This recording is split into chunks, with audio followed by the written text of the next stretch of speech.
for 5 minutes. Thank you, Mr. Chairman, and Secretary Blinken. Thank you for responding favorably to my letter to you that was signed by over 60 of my colleagues requesting vaccines for Taiwan. Recently, the administration announced 7 million vaccines for Asia, including Taiwan. What is the status of delivery of those vaccines to Taiwan, and what more can the United States and our partners do to help the Taiwanese stem the spread of COVID within that island? Yeah, thank you. Thank you for that.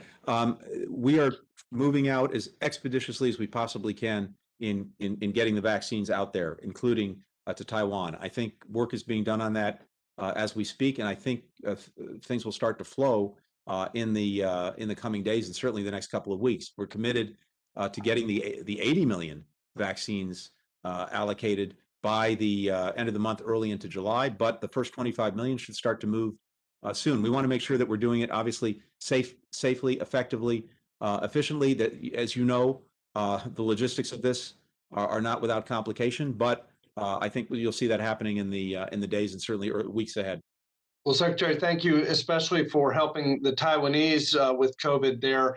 And building off of the topic of strengthening relationships with Taiwan, I assume you're aware Taiwan lifted a ban on certain pork imports from America in the hopes of pursuing broader trade agreement with the U.S. I believe deepening trade ties with Taiwan is important to countering Chinese malign influence. Mr. Secretary, what is the administration's position on a bilateral trade agreement with Taiwan? So I'd have to refer you to Catherine Tai, the U.S. Trade Representative, but I know we are engaged in conversations with Taiwan, or soon will be, on some kind of framework agreement.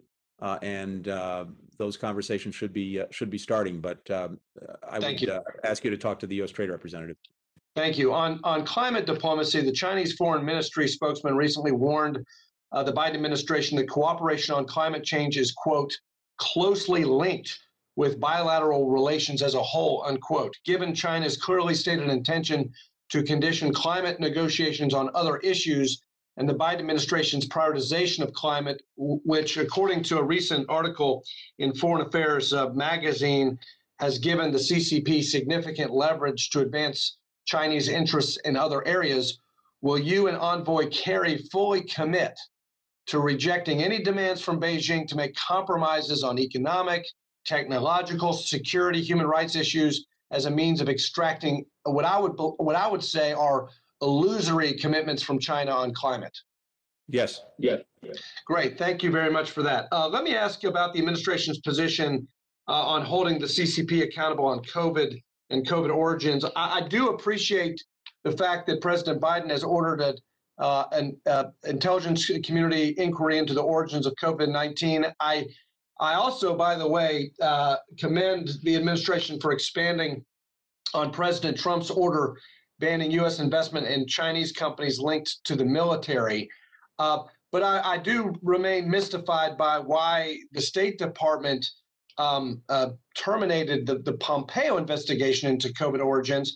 And I remain disappointed by news reports that President Biden has yet to have a conversation with General Secretary Xi regarding China's role in the origins of the pandemic.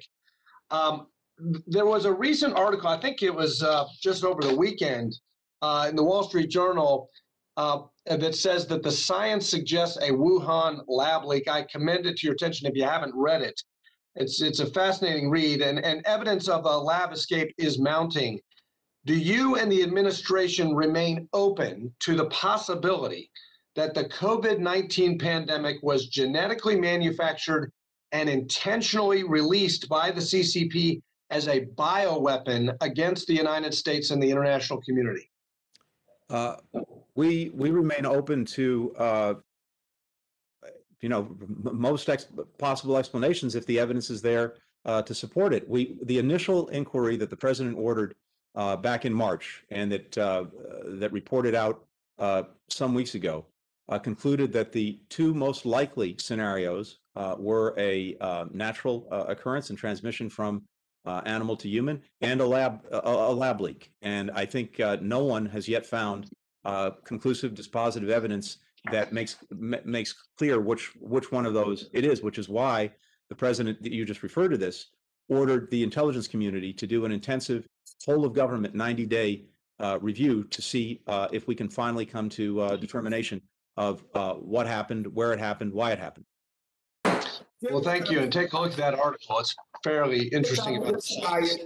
Yield back.